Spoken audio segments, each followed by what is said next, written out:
நான் உங்கள் RV emit biryani.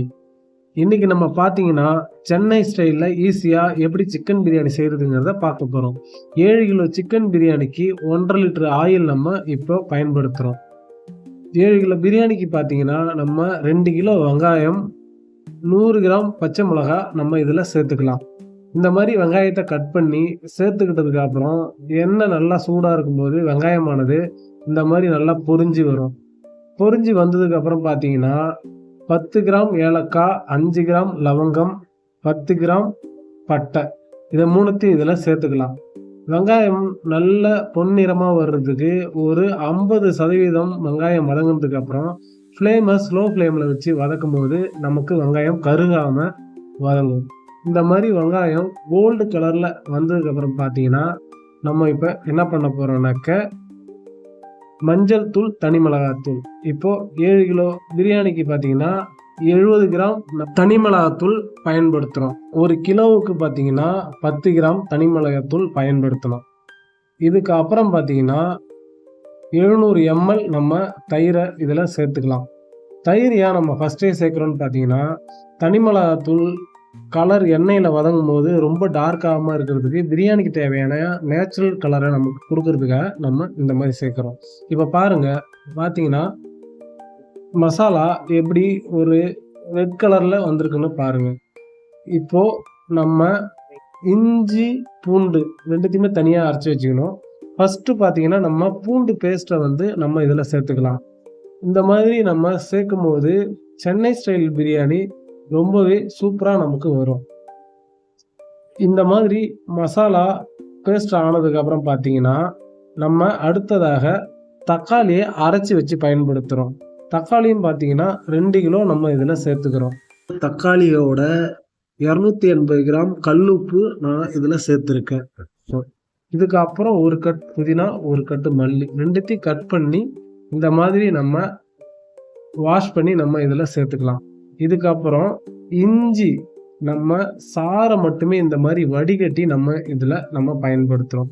ஏன் சாறை மட்டுமே நம்ம பயன்படுத்துகிறோம்னு பார்த்தீங்கன்னா பிரியாணியை நம்ம சாப்பிடும்போது நம்ம கஸ்டமர் கடையில் சாப்பிடும்போது எத்தனை டைம் சாப்பிட்டாலும் அவங்களுக்கு நெஞ்செரிச்சல் வராமல் இருக்கணும்னா நம்ம இந்த மாதிரி இஞ்சியை நம்ம பயன்படுத்தும் போது அவங்களுக்கு நெஞ்செரிச்சல் வராது.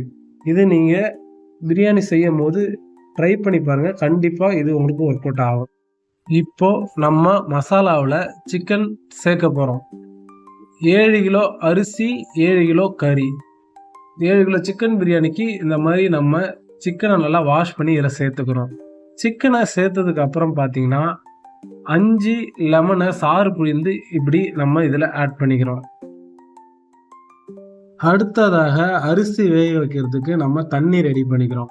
7 கிலோ பிரியாணிக்கு 1 கிலோவுக்கு 2 லிட்டர் தண்ணி, நம்ம 7 கிலோவுக்கு 17 லிட்டர் தண்ணி நம்ம இதில் நம்ம இப்போ பயன்படுத்திக்கிறோம். இப்போ பார்த்தீங்கன்னா அரிசி நல்லா ஊற ஆரம்பிச்சிச்சு. ஒரு 1/2 ஹவர்லேருந்து ஒரு 45 மினிட்ஸ் நமக்கு அரிசி ஊறினா போதும். மசாலா பார்த்தீங்கன்னா இங்கே பாருங்கள் எப்படி கொதிச்சு வருதுன்ட்டு.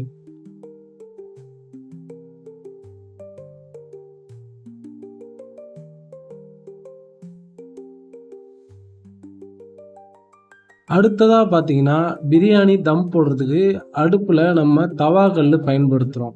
இந்த மாதிரி தவாக்கல்லை அடியில் வச்சுட்டு மறுபடியும் டபராவத்திக்கு மேலே இப்படி வச்சிட்றோம். இப்படி வச்சதுக்கப்புறம் பார்த்தீங்கன்னா நமக்கு பிரியாணி அடி பிடிக்காது.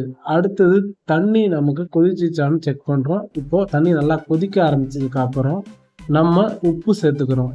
அடுத்ததாக தண்ணி கொதிச்சதுக்கப்புறம் நம்ம வடிகட்டின அரிசியை சேர்த்துக்கலாம். இந்த மாதிரி அரிசியை நம்ம சேர்த்துக்கிட்டதுக்கு அப்புறம் பார்த்தீங்கன்னா ஒரு 2லேருந்து 3 நிமிஷம் அரிசி இந்த மாதிரி வெந்தால் போதும். அதுக்கப்புறம் பார்த்தீங்கன்னா நம்ம அந்த அரிசியை ஒரு வடிகட்டியில் ஒரு 3/4 அரிசியை மட்டும் நம்ம வடித்து எடுத்துக்கலாம்.